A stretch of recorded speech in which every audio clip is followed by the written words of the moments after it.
Hello everyone, welcome to ओकुल India के सबसे अफोर्डेबल लर्निंग प्लेटफॉर्म में आप सभी लोगों का एक बार फिर से बहुत बहुत स्वागत है।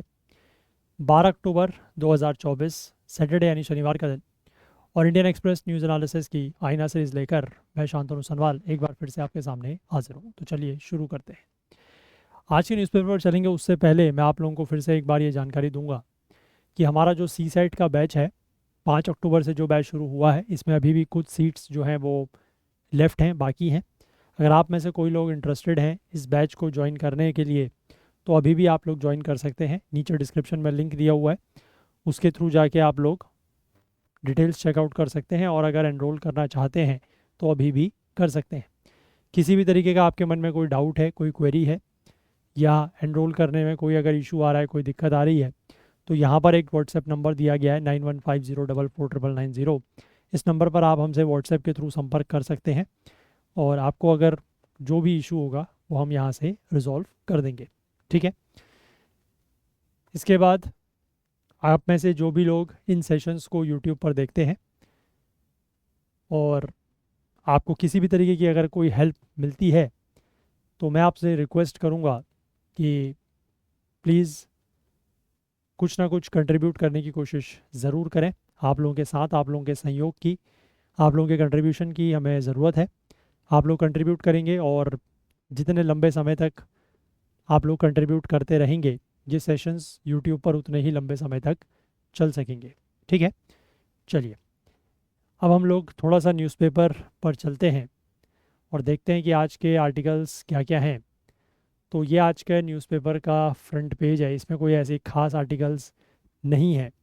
हाँ, यहाँ पर डोनाल्ड ट्रंप ने ज़रूर एक बात कही है और इंडिया के ऊपर टारगेट किया है कि इंडिया जो है वो बहुत ज़्यादा टैरिफ्स, हाई टैरिफ्स का यूज़ करता है और इन्होंने एक तरीके से कसम खाई है कि अगर ये अगले महीने होने वाले चुनावों में जीत जाते हैं और अमेरिका के राष्ट्रपति बन जाते हैं तो ये इस बात को लेकर भारत से बदला ज़रूर लेंगे। मतलब जो अमेरिकन कंपनीज़ का सामान भारत में आता है उसमें काफ़ी ज़्यादा टैरिफ्स लगाया जाता है, ये इनका कहना है।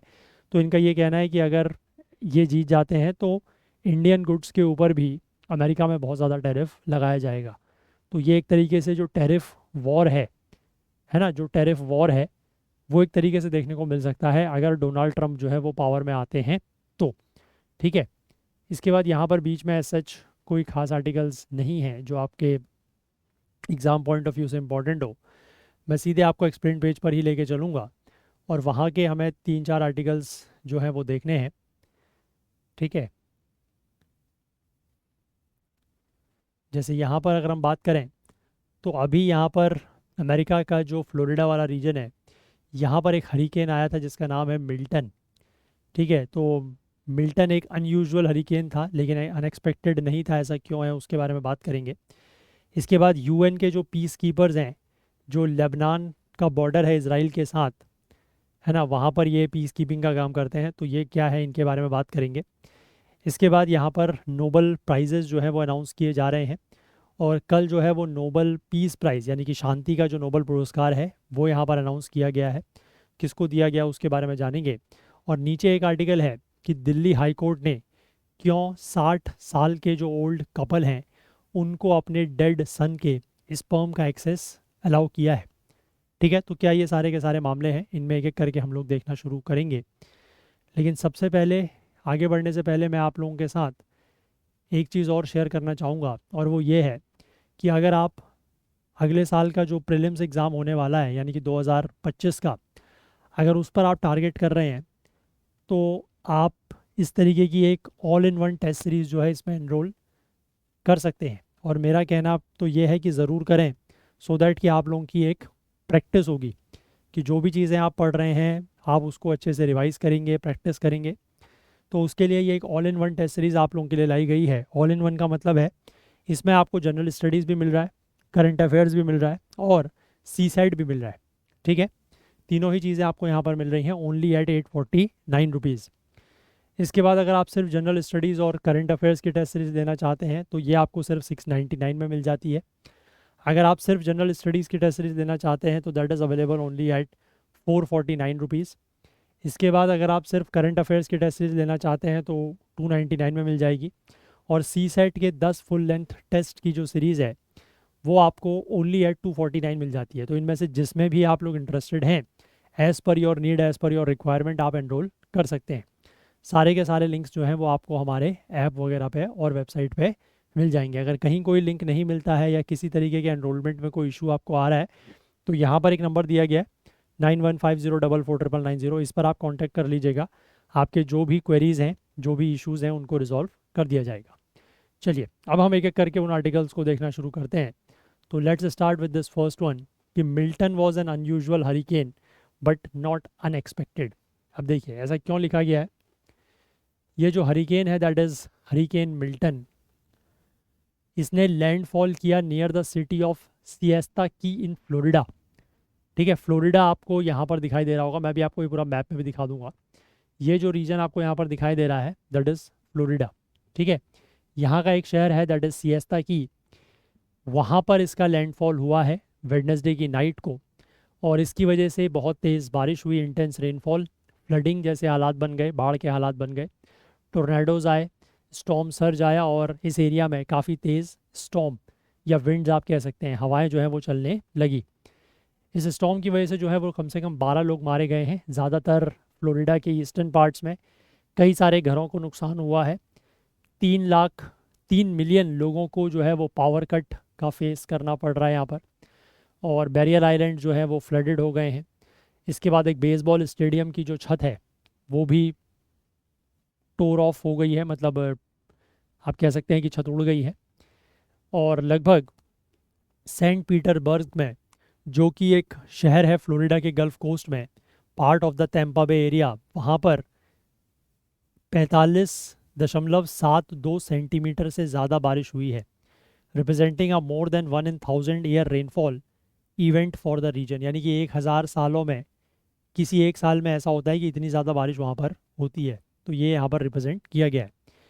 अब ये हरिकेन जो है वो अब कमज़ोर हो गया है और अब ये नॉर्थ अटलांटिक ओशन की तरफ बढ़ चुका है। अब ये जो जो मिल्टन हरिकेन था, ये अकर हुआ during the peak of the Atlantic hurricane season. Atlantic का जो रीजन है वहाँ पर एक हरिकेन सीजन है मिड अगस्त से लेकर मिड अक्टूबर के बीच में।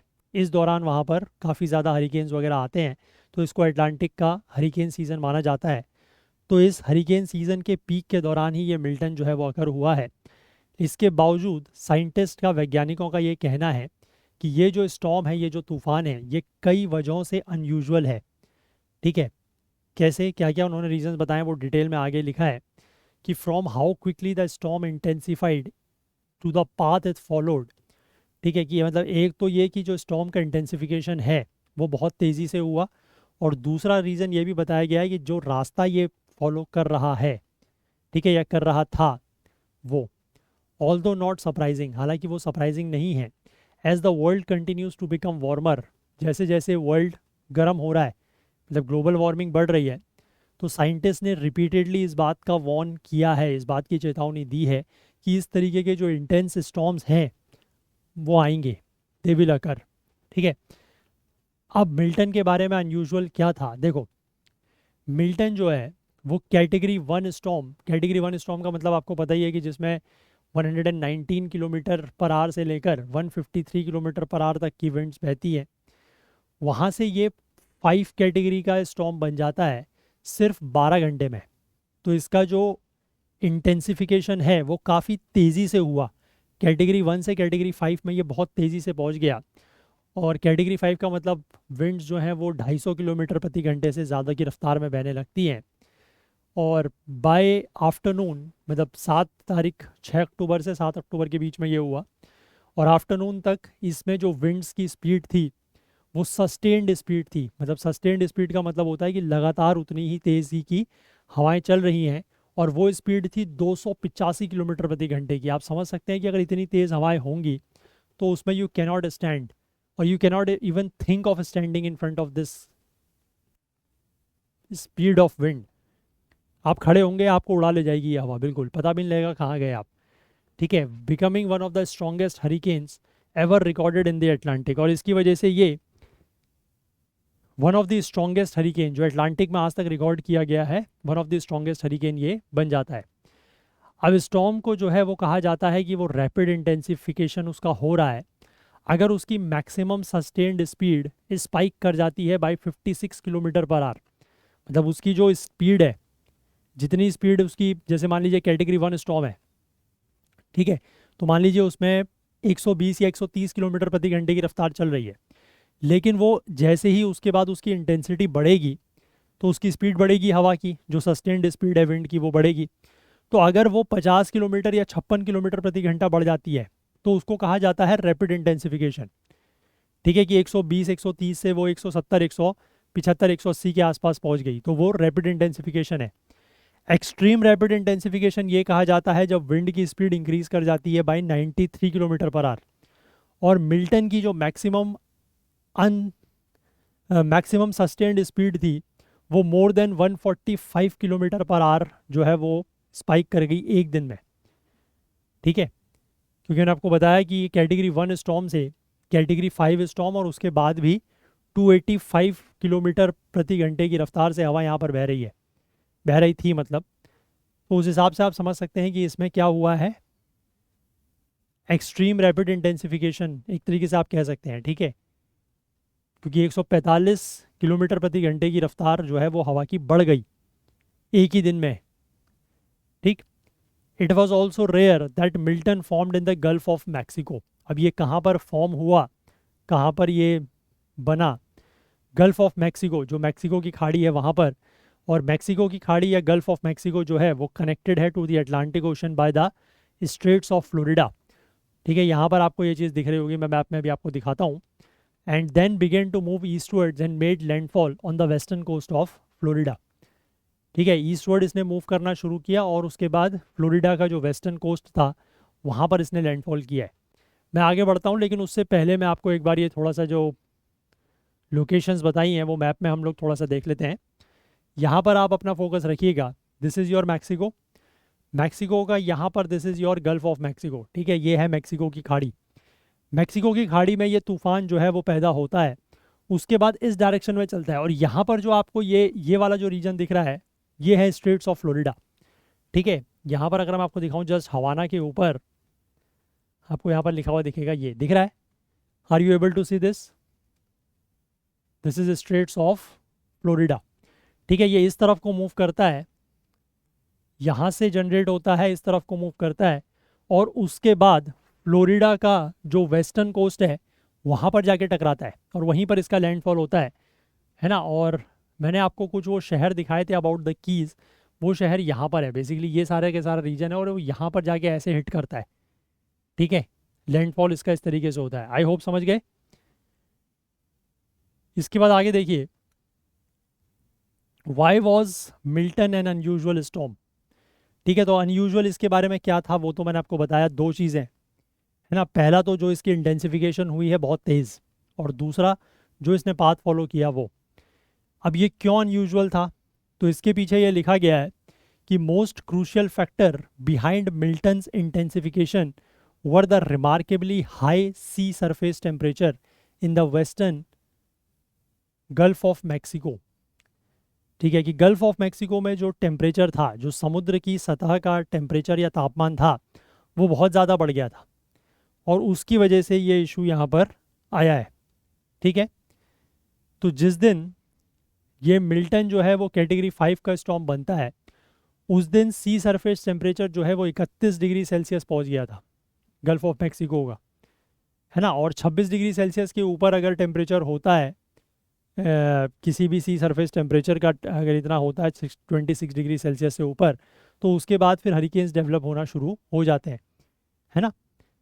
और heat stored in ocean is a की इंग्रेडिएंट इन द रैपिड और extreme rapid intensification of the hurricanes. ये चीज़ें आपको पता है, ये तो हम लोगों ने कई बार ट्रॉपिकल साइक्लोन्स जब पढ़े हैं तो वहाँ पर भी देखा है कि ओशंस में का जितना ज़्यादा टेम्परेचर होगा या जितनी ज़्यादा हीट स्टोर्ड होगी ओशन में, उसकी वजह से रैपिड या एक्सट्रीम रैपिड इंटेंसिफिकेशन हरिकेन्स का या ट्रॉपिकल साइक्लोन्स का होता है। तो simply put simply the hotter water evaporates more readily and rising column of warm moist air from that evaporation fuel rapid intensification. Obvious ही बात है कि जितना ज़्यादा पानी गर्म होगा वो उतनी तेज़ी से इवेपोरेट होगा तो ऊपर की तरफ को जो ये आपकी वार्म और मॉइस्ट एयर है, उसका कॉलम ऊपर की तरफ को बढ़ेगा, तो उसकी वजह से इंटेंसिफिकेशन बढ़ता है। अब साइंटिस्ट का यहाँ पर ये कहना है कि गल्फ ऑफ मैक्सिको का जो अनप्रेसिडेंटेड टेम्परेचर्स हैं, मतलब जो वहाँ पर टेम्परेचर इतना ज़्यादा बढ़ रहा है, वो बेसिकली किस वजह से हो रहा है? वो प्राइमरीली क्लाइमेट चेंज की वजह से हो रहा है। ठीक है, world continues to emit greenhouse gas, पूरे के पूरे दुनिया में ग्रीन हाउस गैस का एमिशन हो रहा है, तो मोर हीट जो है वो एटमॉस्फेयर में ट्रैप हो रही है, और एटमॉस्फेयर में जो हीट ट्रैप हो रही है उसका सिग्निफिकेंट अमाउंट जो है, मतलब उसका ज़्यादातर हिस्सा ओशियंस के द्वारा अब्जॉर्ब किया जा रहा है ना। और ग्लोबल मीन सी सरफेस टेम्परेचर की हम बात करें तो ये 1850 से ये बढ़ गया है 0.9 डिग्री सेल्सियस, और पिछले अगर 4 दशकों की बात करें, पिछले 40 सालों की बात करें, तो इस टेम्परेचर में जो राइज आया है दैट इज़ 0.6 डिग्री सेल्सियस का। ठीक है, इसके बाद दूसरा इन्होंने कारण, एक तो मतलब यही हो गया सी सरफेस टेम्परेचर का ज़्यादा होना, दूसरा इन्होंने रीज़न बताया है मिल्टन के सीवियर इंटेंसिटी का, वो है एटमॉस्फेयर में ज़्यादा नमी होना, high humidity in the atmosphere. क्योंकि एटमॉस्फेयर जो है वो 7% ज़्यादा मॉइस्चर होल्ड कर सकता है for every degree Celsius increase in temperature. जैसे जैसे एटमॉस्फेयर, मतलब आप मान के चलिए एयर, एयर का जैसे जैसे टेम्परेचर बढ़ता है उसकी जो वाटर होल्डिंग कैपेसिटी है वो बढ़ जाती है। ठीक है, तो 1 डिग्री टेम्परेचर, अगर 1 डिग्री सेल्सियस अगर टेम्परेचर हवा का बढ़ रहा है ना, तो उसकी जो वाटर होल्डिंग कैपेसिटी है वो 7% तक बढ़ जाती है। यही चीज़ यहाँ पर लिखी गई है। The increase moisture levels make storms more dangerous. ठीक है, और जितना ज़्यादा मॉइस्चर लेवल ज़्यादा होगा, नमी जितनी ज़्यादा होगी, उतना ज़्यादा जो स्टॉर्म्स हैं वो डेंजरस हो जाएंगे, है ना। प्रेसिपिटेशन इंटेंसिटी उनकी बढ़ जाएगी, उनकी ड्यूरेशन बढ़ जाएगी, और उनकी फ्रीक्वेंसी जो है वो भी बढ़ जाएगी। साथ ही साथ यहाँ पर इन्होंने एक और फैक्टर दिया है that is lack of wind shear. Wind shear का ना होना या विंड शेयर की कमी। विंड शेयर बेसिकली होता है कि चेंज इन विंड स्पीड या विंड डायरेक्शन। ठीक है, विंड की स्पीड यानी कि हवा की गति और हवा की दिशा में परिवर्तन होना, that is known as wind shear. और अगर विंड शेयर काफ़ी स्ट्रॉन्ग है तो ये हरिकेन्स को डिसरप्ट कर सकता है, लेकिन मिल्टन के केस में ऐसा नहीं हुआ। अब why are scientist not surprised? Unusual तो ये है ही है, उसकी तो कंडीशंस मैंने आपको बता दी, लेकिन साइंटिस्ट जो हैं वो इस चीज़ को लेकर ज़्यादा सरप्राइज्ड क्यों नहीं हैं? क्योंकि हाल ही के वर्षों में जो स्टॉर्म्स का रैपिड इंटेंसिफिकेशन हो रहा है ये अब एक कॉमन फिनोमेना बनता जा रहा है। जैसे कि एक हरिकेन आया था जिसने पिछले साल मैक्सिको को हिट किया था, हरिकेन ओटिस, ये कैटेगरी 5 स्टॉर्म बन गया था कैटेगरी 1 स्टॉर्म से एक ही दिन में। इसी तरीके से एक हरिकेन और था दैट इज़ इडालिया 2023, और हरिकेन इयान 2022, ये भी कुछ ऐसे ही एग्जाम्पल्स हैं जिनमें इंटेंसिफिकेशन काफ़ी तेज़ी से हुआ था। Although more research is required to establish the impact of climate change on hurricanes, scientists believe that the spike in rapid intensification is a consequence of rising global temperatures. हालांकि इस बात को लेकर और ज़्यादा रिसर्च करने की ज़रूरत है कि हरिकेन्स के ऊपर क्लाइमेट चेंज का क्या इम्पैक्ट या क्या प्रभाव पड़ रहा है, लेकिन फिर भी साइंटिस्ट का ये मानना है कि रैपिड इंटेंसिफिकेशन जो हो रही है वो, जो ग्लोबल टेम्परेचर्स बढ़ रहे हैं, जो ग्लोबल वार्मिंग हो रही है उसकी वजह से टेम्परेचर्स बढ़ रहे हैं, वो उसका एक कंसिक्वेंस या परिणाम या नतीजा है। ठीक है, आई होप आप बात समझ गए। और हमने ग्लोबल इसमें जब हम लोग ट्रॉपिकल साइक्लोन्स की भी हमने कभी कभार बात की है हाल फिलहाल में, तो वहाँ पर हमने ये चीज़, वहाँ पर भी यही लाइंस पढ़ी है।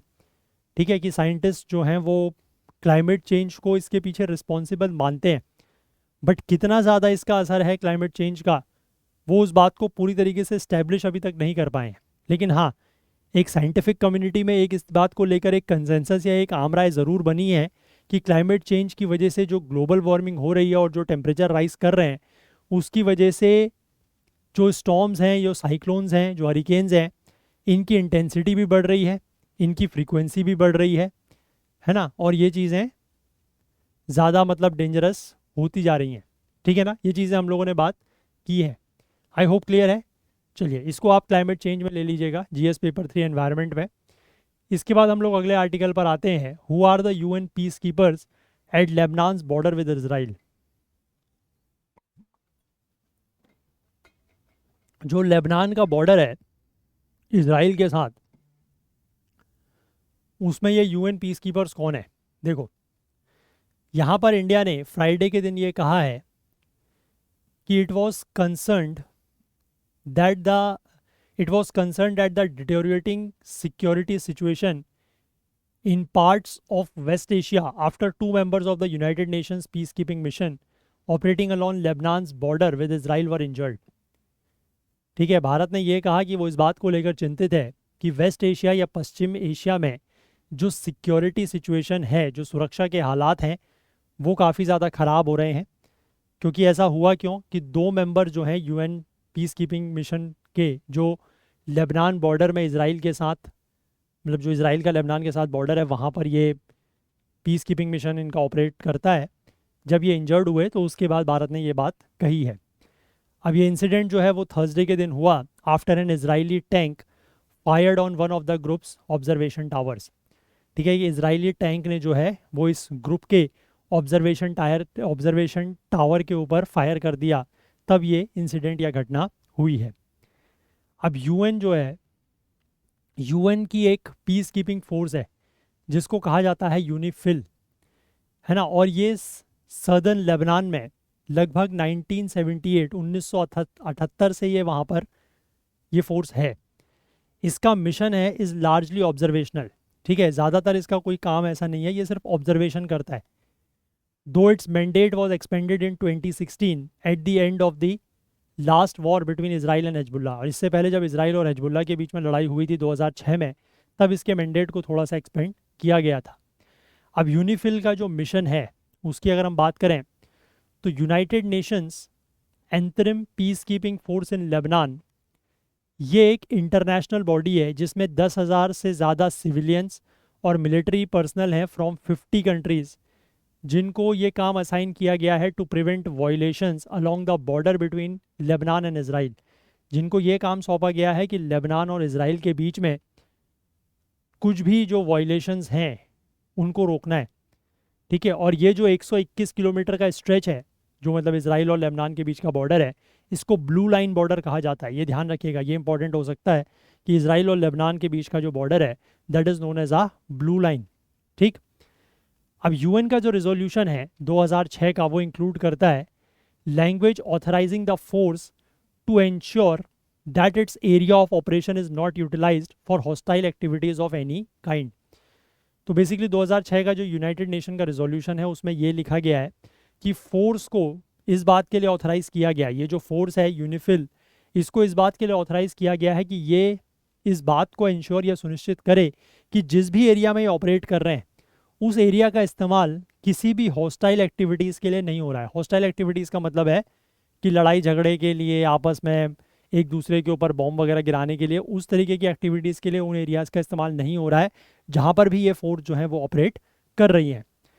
अब इस ग्रुप को जो है that is charged by the UN with keeping out of the area any weapons और फाइटर्स। ठीक है, इनको ये काम भी सौंपा गया है कि ये जिस भी एरिया में ऑपरेट करते हैं वहाँ पर किसी भी तरीके के वेपन्स, हथियार और किसी भी तरीके के फाइटर जो हैं उससे वो एरिया फ्री रहे।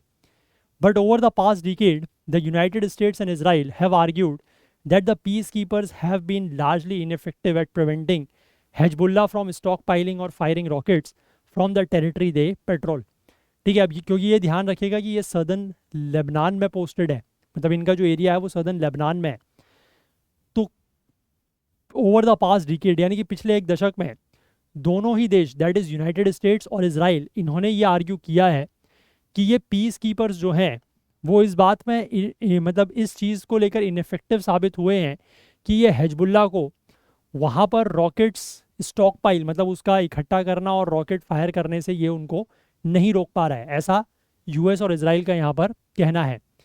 अब UNIFIL is supposed to prevent violations in the border zone and report breaches to the UN Security council.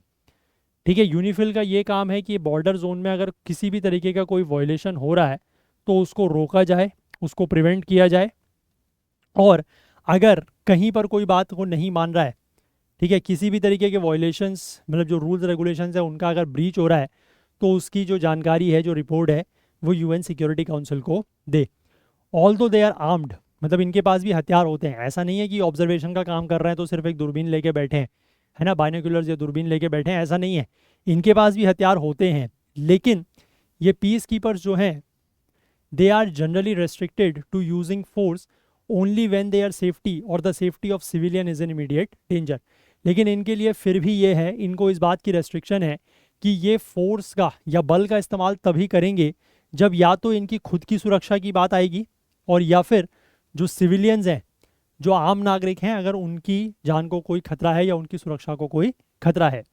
अब अभी वहाँ पर क्या हो रहा है कि देखो, जब यहाँ पर सदर्न लेबनान में इन्वेड किया इसराइल ने, तो इसराइल की मिलिट्री ने यूनिफिल के बेसिस के पास कुछ अपने नए पोजीशंस जो हैं वो बना लिए। ठीक, अब एक यूएन स्पोक्स पर्सन का ये कहना है कि Israeli military had been firing at Hezbollah positions from those locations. अब जहाँ पर उन्होंने वो यूनिफिल के बेस के पास जो अपने पोजीशन बनाई है, वो वहाँ से हिजबुल्ला के ऊपर क्या कर रहे हैं, फायरिंग कर रहे हैं। ठीक है, तो उसकी वजह से ऑब्वियस सी बात है कि आप जहाँ से फायर कर रहे हैं तो वहाँ पर आपके ऊपर भी फायर हो सकता है सामने से। तो इसकी वजह से जो पीस कीपर्स हैं उनके ऊपर खतरा बढ़ रहा है। Israeli military had asked the UN forces to relocate but that they had decline to do so. अब इजरायली मिलिट्री ने ये यूएन फोर्सेस से ये कहा है, इन पीस कीपर से, कि आप अपनी जगह बदल लीजिए, आप अपना यहाँ से रिलोकेट कर लीजिए, लेकिन उन्होंने ऐसा करने से मना कर दिया। Although attack on UN personnel violate international law, अगर किसी भी यूएन के पर्सनल के ऊपर अटैक होता है तो ये इंटरनेशनल लॉ का वॉयलेशन माना जाएगा। और Hezbollah has for a year launched rockets into northern Israel from close to UN positions in southern Lebanon. लेकिन पिछले लगभग एक साल से आप कह सकते हैं कि हिजबुल्ला जो है उसने भी सदर्न लेबनान में, जहाँ पर ये यूएन पीस कीपिंग फोर्सेस के जो बेस वगैरह हैं जहाँ पर वो ऑपरेट करते हैं, उनके नज़दीक से ही नॉर्दर्न इसराइल के ऊपर रॉकेट्स वगैरह लॉन्च किए हैं। तो ये इसकी वजह से जो पूरा का पूरा जो रूल्स ऑफ एंगेजमेंट है वो काफ़ी ज़्यादा कॉम्प्लिकेट हो जाता है। अब यहाँ पर यूनिफिल का ये कहना है कि Israeli tank fire hit and observation towers at forces headquarters in Naqoura Lebanon. ठीक है, कि इजरायली टैंक ने एक फायर किया और उसका जो एक ऑब्जर्वेशन टावर है इस फोर्स के हेडक्वार्टर का, that is at Naqoura Lebanon, वहाँ पर वो अटैक होता है। और soldiers had also struck the entrance of a bunker at a nearby base where peacekeepers were sheltering. और सोल्जर्स जो हैं उन्होंने जहाँ पर पीस कीपर्स का एक बेस था, एक बंकर था, उसके एंट्रेंस तक भी वो सोल्जर जो है उन्होंने स्ट्राइक किया है। ठीक है, तो मतलब ये इनको भी प्रॉब्लम क्रिएट कर रहे हैं।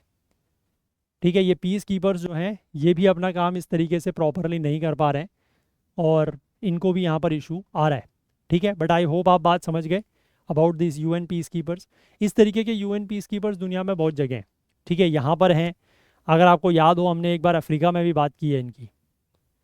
ठीक है, आई होप आपको याद होगा हमने बात की है कि अफ्रीका में भी इस तरीके के यूएन पीस कीपर्स जो हैं वो ऑपरेट करते हैं। ठीक है, चलिए आगे बात करें अगले आर्टिकल की। अच्छा, ये वाला आर्टिकल आप लोग इंटरनेशनल रिलेशंस में ले सकते हैं। ठीक है, इसके बाद हम यहाँ पर बात करेंगे that is Nobel for A bomb survivors. A bomb मतलब न्यूक्लियर बॉम्ब सर्वाइवर्स। तो यहाँ पर बहुत लंबा चौड़ा आर्टिकल दिया गया है, मैं आपको इसको टेलीग्राम में शेयर तो करूँगा ही, वहाँ से आप इसको एक बार पढ़ लीजिएगा। बट इसमें जो इम्पोर्टेंट मुझे पार्ट लगता है वो सिर्फ ये वाला पार्ट है कि किसको मिला है और क्यों मिला है। ठीक है, for its efforts to achieve a world free of nuclear weapons. ठीक है, इसने जो मतलब अपने एफर्ट्स किए हैं कि दुनिया को न्यूक्लियर वेपन्स या न्यूक्लियर हथियारों से फ्री करने के लिए, तो उसके लिए 2024 का जो नोबल पीस प्राइज़ है ये एक जापानी ऑर्गेनाइजेशन को, एक जापानीज़ ऑर्गेनाइजेशन जिसका नाम है निहोन हिडानक्यो। ठीक है, निहोन हिडानक्यो, इनको ये अवार्ड दिया गया है। ठीक है, अब इस ऑर्गेनाइजेशन के जो मेंबर्स हैं they are survivors of the atom bombings in Hiroshima and Nagasaki by the United States in 1945। 1945 में जब वर्ल्ड वॉर सेकेंड था, उस समय जो यूएस ने 2 एटम बॉम्ब्स गिराए थे, one was on Hiroshima and one was on Nagasaki, तो उनके जो सर्वाइवर्स हैं, ठीक है, उन एटम बॉम्ब्स की बॉम्बिंग्स के जो सर्वाइवर्स हैं वो इस ऑर्गेनाइजेशन के मेंबर्स हैं। Many of those who survived, जिनको कहा जाता है हिबाकुशा और bomb affected people, spearheaded a global movement to end the nuclear weapons. तो इसी ये जो एटम बॉम्ब्स गिराए गए थे उसमें से जो लोग सरवाइव किए, जिनको वहाँ पर कहा जाता है लोकल लैंग्वेज में हीबा कुशा या फिर बॉम्ब अफेक्टेड पीपल, इन्होंने ही एक ऐसा ग्लोबल मूवमेंट, एक वैश्विक आंदोलन चलाया कि न्यूक्लियर वेपन्स को जो है वो ख़त्म किया जाएगा। ठीक है, तो इसके लिए इनको ये अवार्ड मिला है। बाकी आप इसकी पूरी की पूरी जो कहानी है वो चाहें तो आप पढ़ सकते हैं। यहाँ पर बॉम्बिंग्स की कहानी भी दी गई है कि किस तरीके से हिरोशिमा नागासाकी के ऊपर बम गिराए गए और ये सब चीज़ें। ठीक है, आप चाहें तो उसको पूरा पढ़ लीजिएगा, बट एज सच मुझे बहुत ज़्यादा इंपॉर्टेंट नहीं लगता। ये ज़रूर पता होना चाहिए कि किसको 2024 का शांति का नोबेल पुरस्कार या नोबेल पीस प्राइज़ मिला है। ठीक है, तो इतना ही यहाँ पर काफ़ी है। इसके बाद हम लोग आगे बढ़ेंगे और अगला आर्टिकल देखते हैं। ये आर्टिकल बात कर रहा है कि why Delhi high Court allowed a 60 year old couple. अच्छा, एक मिनट रुकिएगा।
तो देखिए, why Delhi high Court allowed a 60 year old couple to access dead son's sperm. अब देखिए ये क्या कहानी है कि दिल्ली हाई कोर्ट ने पिछले हफ्ते अलाउ किया है एक कपल जो अपने 60s में है कि उनको एक्सेस दिया जाए to their now deceased sons sperm sample.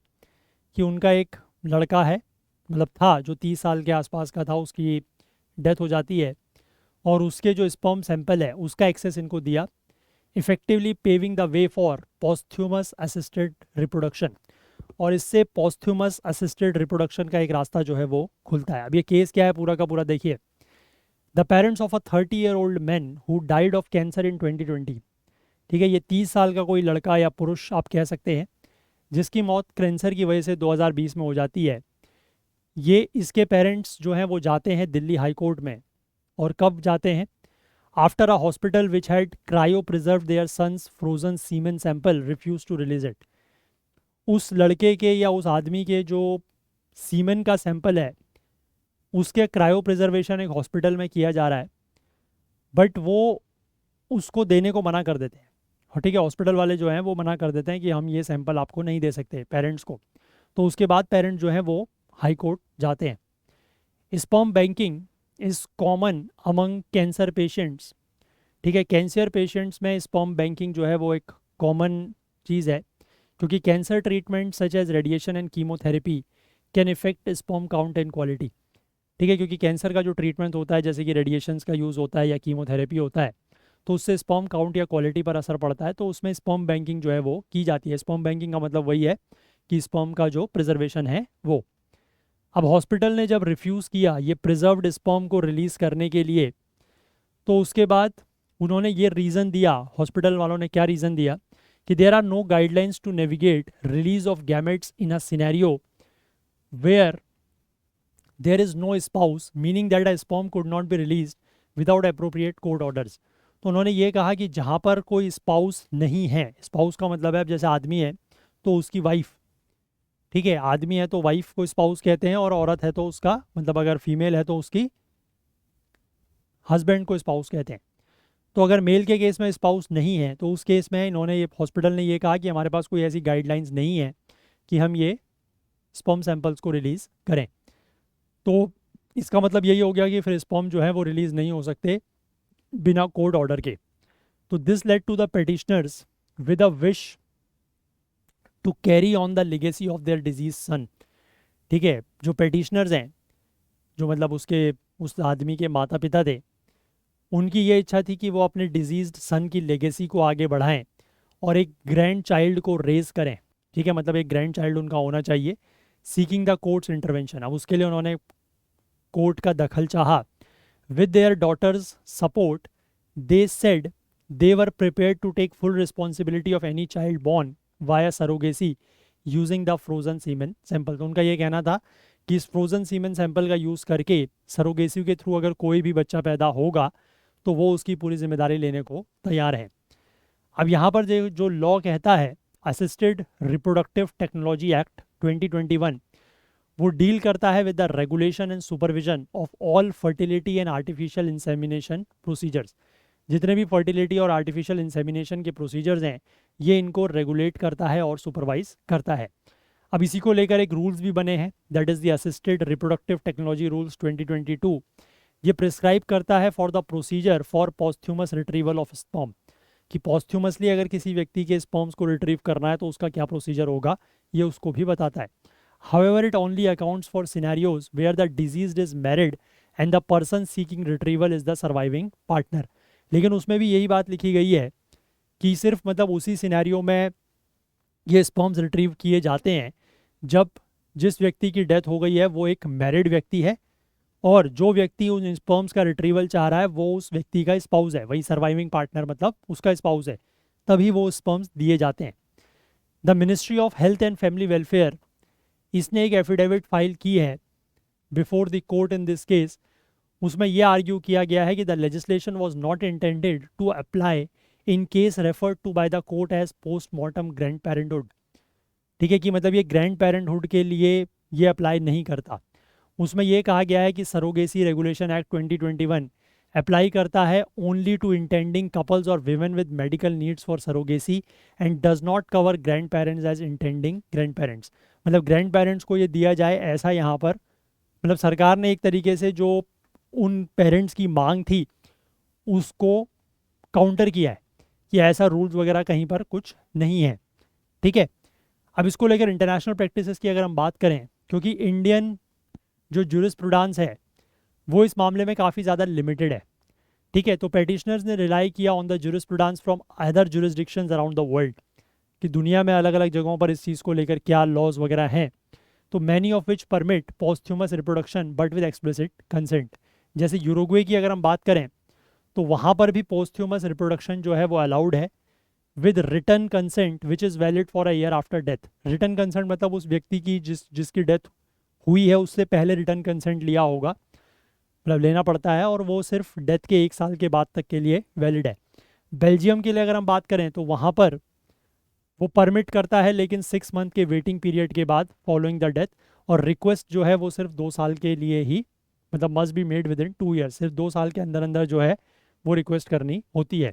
इसके बाद ऑस्ट्रेलिया के जो स्टेट ऑफ विक्टोरिया है वो भी अलाउ करता है posthumous reproduction after written or oral consent in presence of 2 witnesses and following the approval from the patient review panel।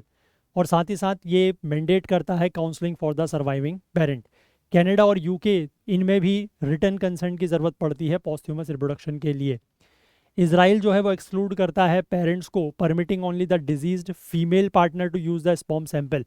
वहाँ पर भी यही है कि वो पेरेंट्स को अलाउ नहीं करते, ठीक है, सिर्फ डिजीज्ड फीमेल पार्टनर, डिजीज्ड की जो फीमेल पार्टनर है उसी को स्पर्म सैंपल का यूज़ करने की परमिशन मिलती है।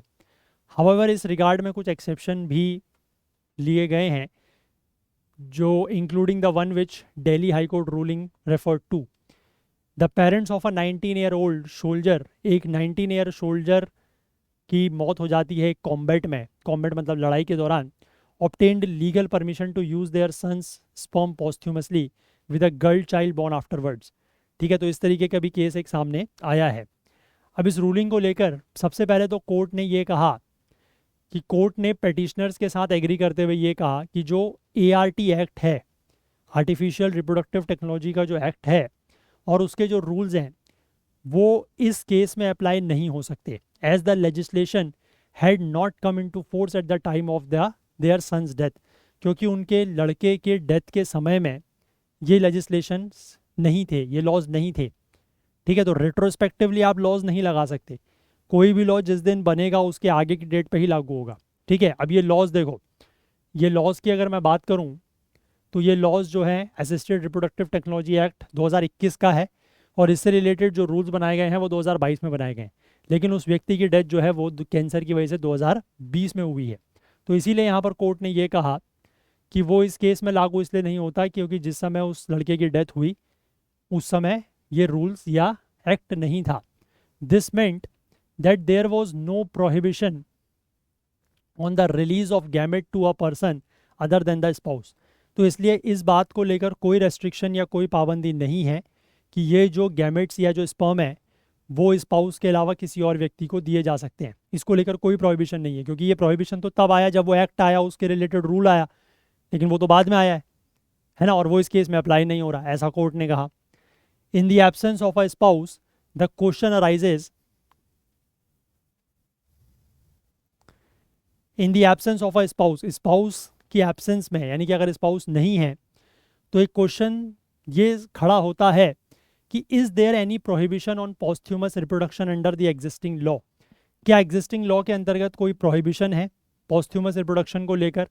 तो answer is clearly in the negative, यानी कि ऐसा कोई रेस्ट्रिक्शन नहीं है, कोई प्रोहिबिशन नहीं है। In the absence of any such prohibition this court is unable to read a restriction where none exist. ठीक है, तो कोर्ट का यही कहना है कि जब ऐसा कोई प्रोहिबिशन नहीं है तो कोर्ट फिर, जब कोई रेस्ट्रिक्शन है ही नहीं तो कोर्ट क्या रेस्ट्रिक्शन इसमें बताएगा। दूसरा, यहाँ पर कोर्ट ने ये भी एक्सेप्ट किया है पेटिशनर की आर्ग्यूमेंट को कि दैट गैमेट्स और semen samples can be treated as a property since it is a part of the individual's biological material just like the human corpse और इट्स ऑर्गन्स।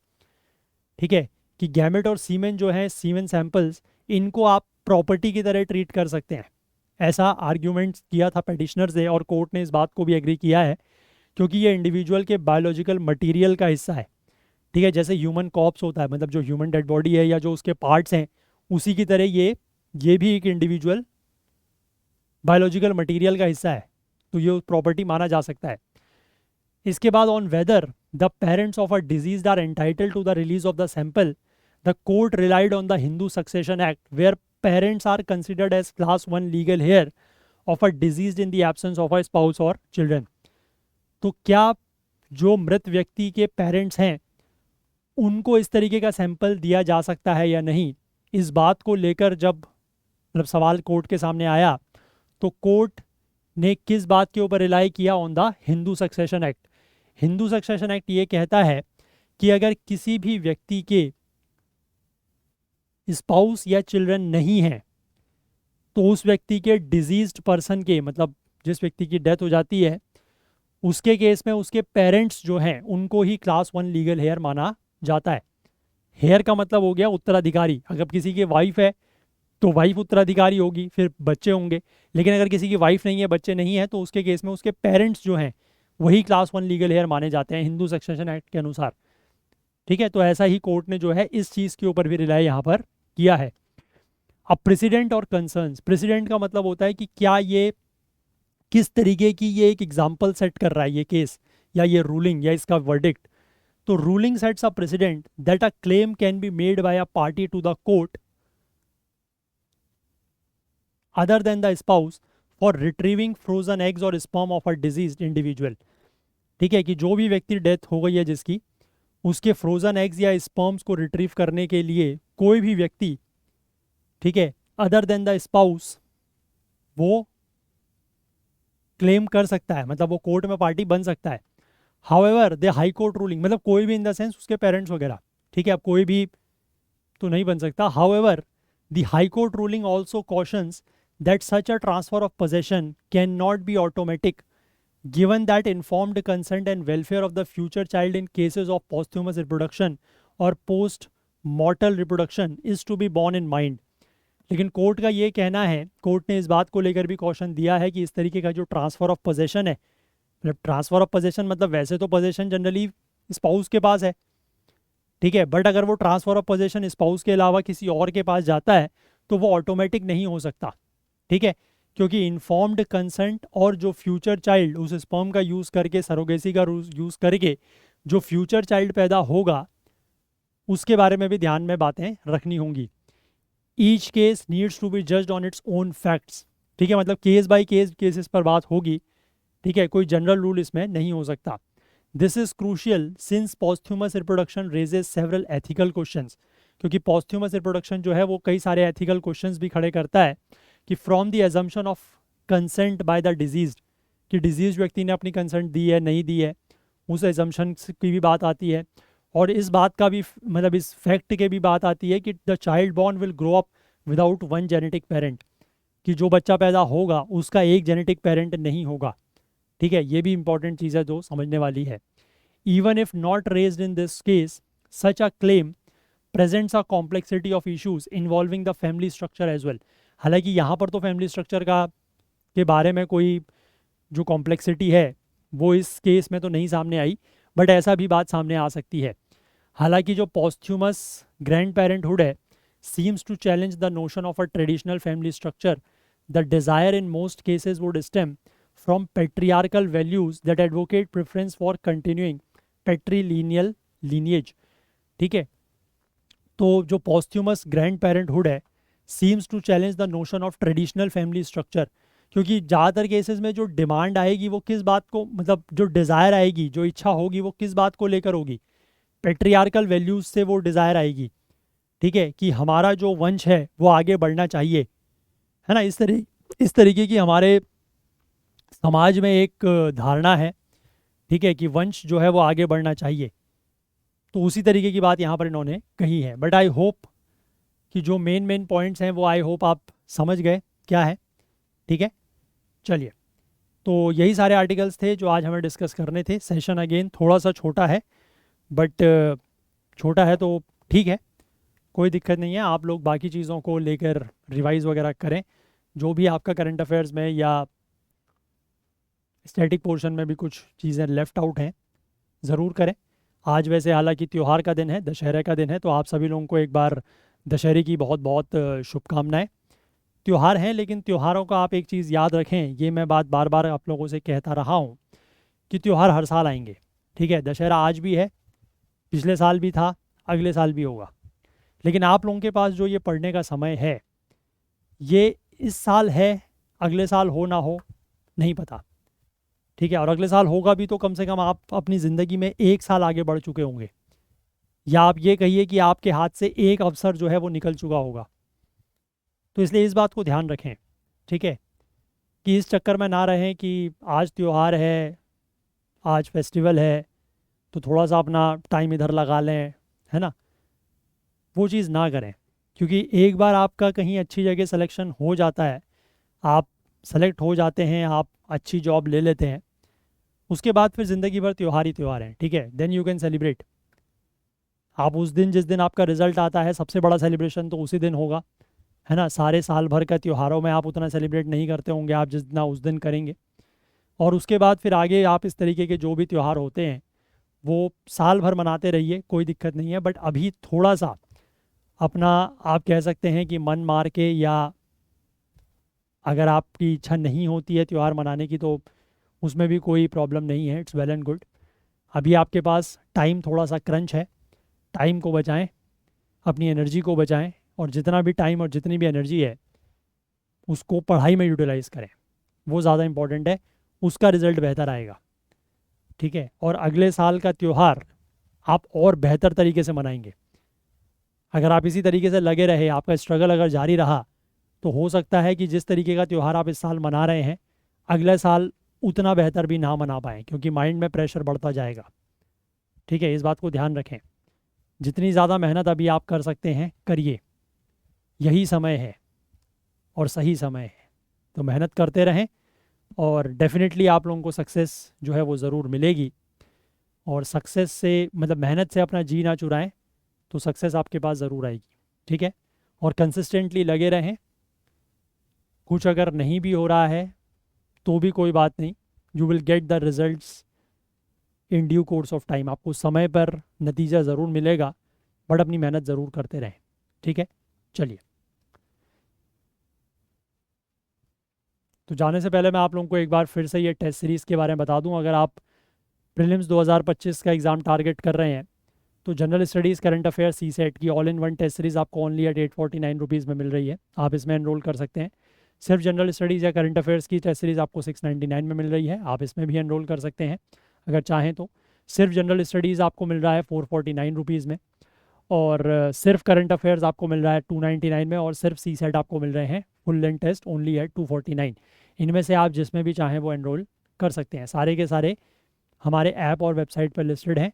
अगर कोई आपको लिंक नहीं मिलता है या किसी बात की आपको कोई क्वेरी या डाउट है, तो यहाँ पर जो नंबर दिया गया है 9150449990, इस नंबर पर आप कॉन्टैक्ट कर सकते हैं।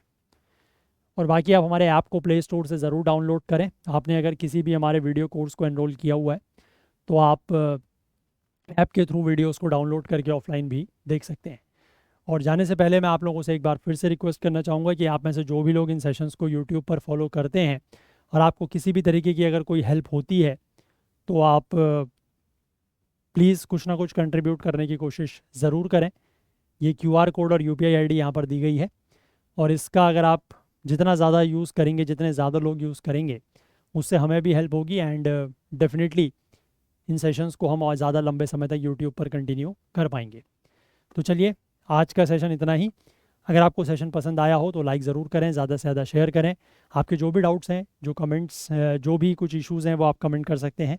कुछ सजेशन फीडबैक आप देना चाहें तो वो भी ज़रूर करें।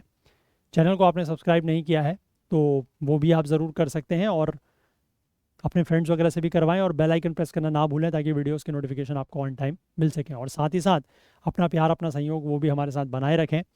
हाईलाइटेड आर्टिकल्स आपको करंट अफेयर्स ओकुल टेलीग्राम चैनल पर मिलते हैं, वो रेगुलरली मिलते रहेंगे अभी। उसके लिए आप करंट अफेयर्स ओकुल टेलीग्राम चैनल को ज्वाइन कर लें, इसका लिंक नीचे डिस्क्रिप्शन में दिया हुआ है, या फिर आप करंट अफेयर्स ओकुल सर्च करके भी ज्वाइन कर सकते हैं, या इस QR कोड को स्कैन करके भी ज्वाइन कर सकते हैं।